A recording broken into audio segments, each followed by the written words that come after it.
অনেক মিষ্টি রেসিপি বানিয়েছি, তাই আজকে ভাবলাম কিছু কাটলেটের মতো রেসিপি বানানোর কেমন হয়। যা ভাবা তাই কাজ, চলে এসেছি পটলের কাটলেট 2.0 নিয়ে। তবে তোমরা এটাকে পটলের ডেভিলও বলতে পারো।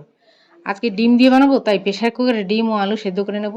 এদিকে পটলগুলোকে ভালো করে ধুয়ে খোসা ছাড়িয়ে 2 ফালি করে নেব। একটা চামচ দিয়ে ভিতরের বীজগুলো বের করে নেব। অনেকটা নৌকোর মতো দেখতে লাগছে না? এবার একটা টিস্যু পেপার দিয়ে শুকনো করে নেব ভিতরের অংশটা। নুন ও সামান্য হলুদ দিয়ে মেখে রেখে দেবো। এদিকে আমার আলু সিদ্ধ হয়ে গেছে মনে হয়। কড়াইতে শুকনো খোলায় কিছু শুকনো লঙ্কা ও একটা কাঁচা লঙ্কা একটু ভেজে নেব। হালকা পোড়া পোড়া গন্ধ বেরোলে সিদ্ধ আলু ও ডিমকে একসাথে নুন ও পোড়া লঙ্কাগুলো দিয়ে মেখে নেব। এবার হাত দিয়ে পটলের খোলগুলোতে সিদ্ধ আলু ডিমের পুরটা ভালো করে ফিল করে দেবো। একটা ডিমের মধ্যে নুন ও সামান্য গোলমরিচ দিয়ে ফেটিয়ে নেব।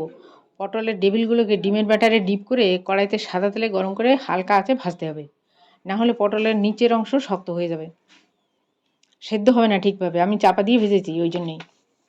এবার আর কি চায়ের সাথে ও শুধু শুধু খুবই ভালো লাগে। যারা কোনো দিন পটল খায় না তারা বা পছন্দ করে না তারাও খাবে। ছুটির দিনে বা এমনি সময় বানিয়ে ফেলতে পারো এই পটলের ডেবিল। যদি ভিডিওটা ভালো লাগে অবশ্যই একটা লাইক দিও, সাবস্ক্রাইব করতে ভুলবে না। ফেসবুক থেকে দেখলে পেজটাকে ফলো করে দেবে এরকম নিত্য নতুন রেসিপি দেখার জন্য।